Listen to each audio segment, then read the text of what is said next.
everyone. It's an honor to have Marshall here to be on the show today. Hi, Marshall. Welcome to the show. Hi, Catherine. Hi, everyone. My name is Marshall. I'm a financial blogger and also I'm a licensed financial planner. So, what made you start blogging about finance, and what's the story behind PlanNerd? Actually, I started out as a financial planner. I didn't really start blogging right away. So, as a financial planner, what I do is I help my clients to plan their finances. So, people pay me a fee to plan on their finance. But then I realized that sometimes the research that I do for my client can also benefit for the public. Of course, it's not in a specific way, but it's more general. For example, there's one client that I've helped to compare on direct insurance, which is something that most people would not promote because direct insurance is actually a commission-free insurance that Malaysians can buy, but because it's commission-free, not many people are promoting. So I did the comparison and I put it onto my blog. Hopefully, I can help more Malaysians compare commission-free insurance. Yeah. So basically, why I started this and why I'm still doing this is because I want to help Malaysians to find valid, real financial advice out there and not the bro science kinds of things. So let's say if you're talking about fitness, there are many fitness blogs that may not be correct. So in the financial market, there are also many websites that they are giving free advice, but in the end, they are trying to sell something. So what I want to do is I want to make it independent and also unbiased. And why PlanNerd? All right. So PlanNerd is actually, PlanNerd is because I have no idea what the blog would turn out to. So because I'm a nerd myself, so that's why I came up with financial planner nerd. Okay. So emphasize on the nerd. Okay. Yeah. So emphasize on that nerd. All right. So what was the most significant financial lessons that you learned? That's a tough question because I've learned a lot of Right? financial lessons out there. I've made a lot of mistakes, but the most significant one I think was the first purchase of my property, my first property purchase. So during that time, I was in my early 20s, very early 20s, started working for about 2 years. And I bought a first property. During that time, the property market was booming and everyone was talking about, investing in properties. And then during that time, I read a lot. And the books that I read, including Rich Dad, Poor Dad, which highly recommends you to go into real estate. So with that kind of education, I would say the education from books, I'm super hyped. And then with not much of financial knowledge, I just went in and bought my first property. Then I realized that it's not really the best investment that anyone could do, especially when you are in your early 20s. So the significant lesson that I have learned throughout this whole experience is, yes, financial education is very important, but you have to understand that who is the person delivering the education to you. So what's their objective of it?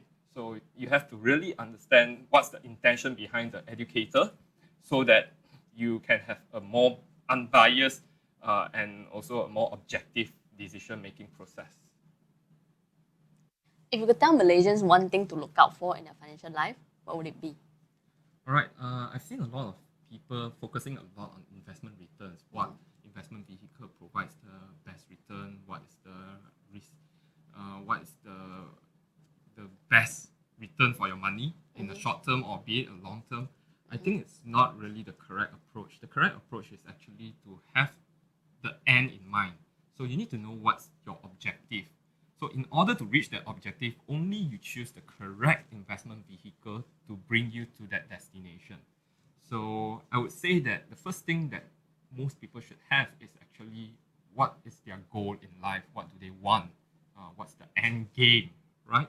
So in order to find this end game, you need to really sit down with yourself, or let's say if you're married, sit down with your spouse and plan what's the end game, where do you want to be, where do you want to retire, and before retirement, what kind of objective you want to achieve. So for example, you may want to travel around the world, you may want to travel to a certain destination, or how many children you want to have, or what kind of house do you want to retire in. So let's say you want to retire in a better house, then you need to start planning for that retirement and choose the correct investment vehicle. Because what I say is there are a lot of people that chase for returns that they do not need and risk their the current portfolio that they have. So this is actually very, very risky. So investment is good, but do not invest just for the sake of making money without having a plan on what you want to do. Because in the end, money is just a tool to exchange for something else that you want. It's not the end. Money is not your ultimate objective. What advice do you have for the Malaysians who are still recovering from the financial mistakes, or for those who have yet to do any personal financial planning?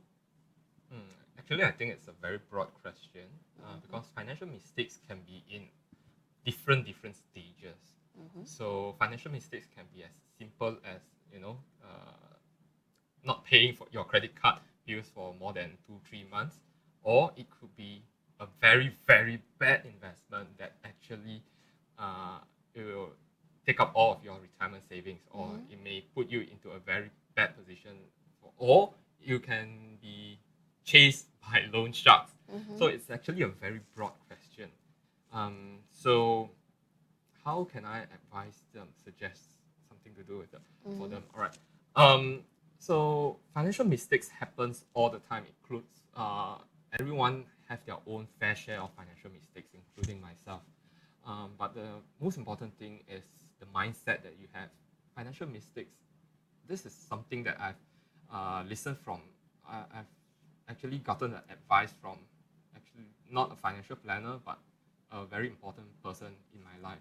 What she said is this: as long as it's not relating to the matter of death, everything can be solved. So yeah, so financial mistakes is it's a very broad topic, but I would encourage you to look for someone that's more experienced, or let's say if the matter is very serious, look for a licensed financial planner to help you out.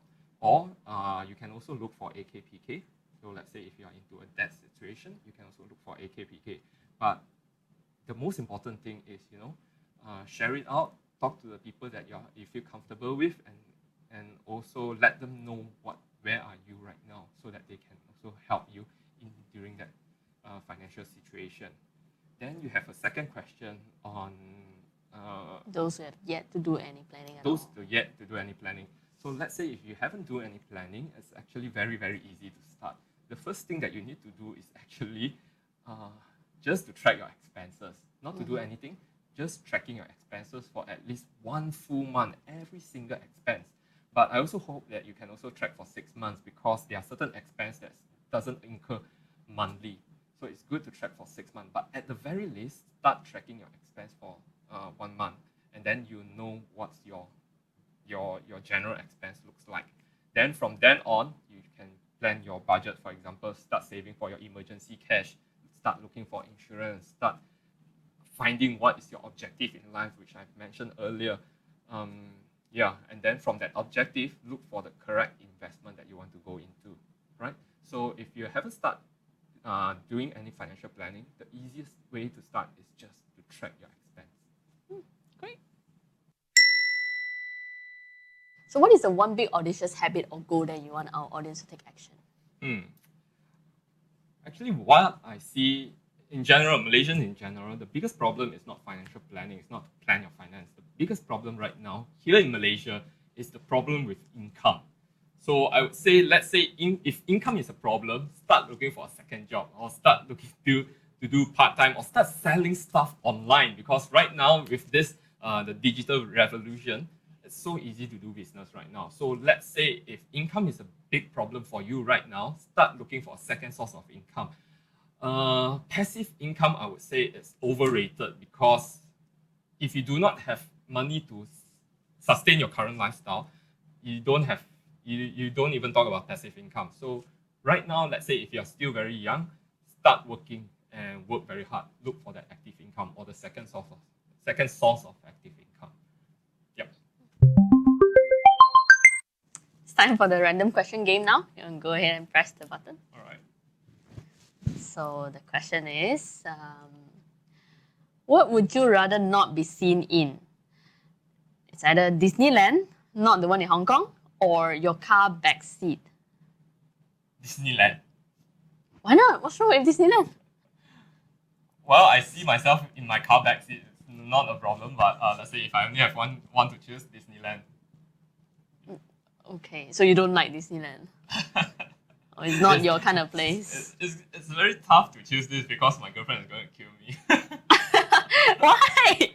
But I've been to Disneyland and it's not really my type. Okay, alright, got it, I got it. Thank you, PodCats, for listening. If you find the video useful, do share it with your loved ones. And don't forget to subscribe. I'll see you next week. Hasta pronto.